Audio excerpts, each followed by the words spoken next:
With the first pick in the 2025 NBA Draft, the Dallas Mavericks select Cooper Flagg from Duke University. From high school prodigy to number 1 pick, lahat ng mata nasa kanya. Pero ngayong preseason, Cooper Flagg finally stepped on an NBA court. Ang tanong, hype lang ba o legit na NBA ready? Unang tingin pa lang halata, si Flagg ay hindi nagmamadali.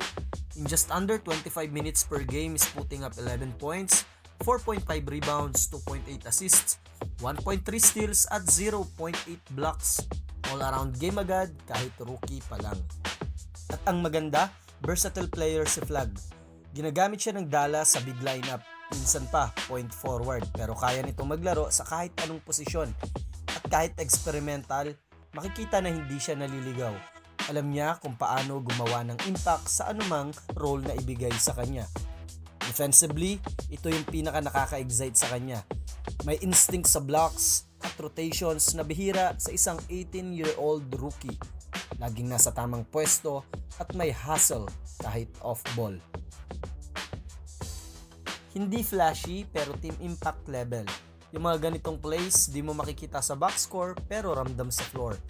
Of course, rookie struggles are real. Makikita natin sa laro niya na may mga games na parang passive siya. Minsan din ay hesitant siya kahit open shots na. At kung may isang area to watch, it's shooting consistency. Cooper Flagg's preseason, not perfect pero very promising.